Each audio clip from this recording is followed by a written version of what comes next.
દ્વારકાધીશ મિત્રો, અત્યારે હું બિયારણની એક ઢોલ ભરવા આવેલો છું અને આ જે દવા જે તમને દેખાય છે ને એ ઝેરીલી આવે છે, એટલે આપણે સેફટીનું ધ્યાન રાખવું પડે યાર.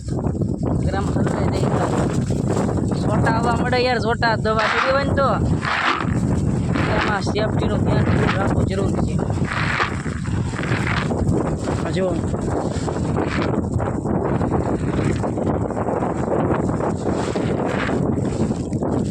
એટલે તમે ગમે એ કામ કરો પહેલાં સેફટી તમારી સારો, અને ગમે આવી દવા હોય એમથી તો તમારે સેફટી પહેલાં જાળવવાની જ છે.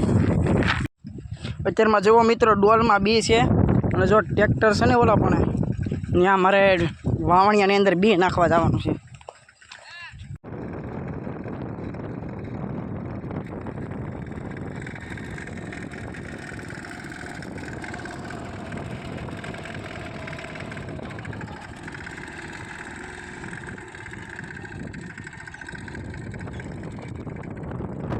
જય દ્વારકાધીશ મિત્રો, જો ડોલ આપણી ભરાઈ ગઈ છે. જો ડોલ આપણી ભરાઈ ગઈ છે. 2 મિનિટ જેટલું હતું ને 2 મણ બી તો આટલામાં બીજી ગયું છે. એટલામાં આજે તમને પટ્ટો દેખાય એટલામાં 2 મણ બી ઉઈ ગયું, અને હજી વીઘો 1.5 વીઘો જેટલું વાવવાનું બાકી છે. અને 2 મણ વી ગયું છે, અને 2 મણની જો આ બોરી હજી પડી છે.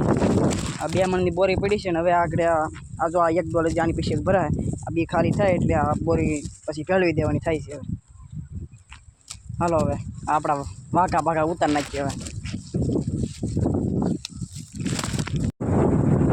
હું ઓલી ડોલ જે ભરીથી વાવણીમાં નાખવા ગયો ને તો પરેશ દાદાએ કીધું કે હજી તમારે બી ઘટશે, એટલે હજી હોય તો લઈ આવજો. એટલે મારી ઘરે 1 મણ બી પડ્યું છે, અને કુલ અમે 5 મણ બી લાવ્યા છીએ. અને આ 1 મણ હવે ઘરે લઈ જાય ના ખેતરમાં લઈ જાઉં છું. અને હવે જોઈએ કેટલું હોય કેટલું નહીં. હજી વાંચો થયો છે કટકો લાવ્યા વગર એટલું પૂરી ગયું.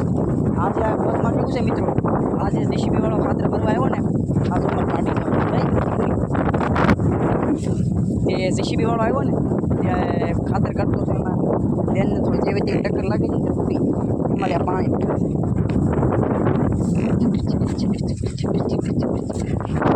દ્વારકાધીશ મિત્રો, આપણું વાવવાનું પૂરું થઈ ગયું છે અને લોટીઓ બોટીઓ હંધો હકાઈ ગયું છે, તમામ વસ્તુ હકાઈ ગયું છે. અને સવારમાં વહેલા ઊભો થઈને હવે સવારમાં લગભગ 7 થી 8 વાગ્યાના વચ્ચે ખાતર નાખવાનું છે મિત્રો. તો તારે થોડો ઘણો સમય રહે તો વિડીયો ઉતારશું. બાકી બાપા સીતારામ.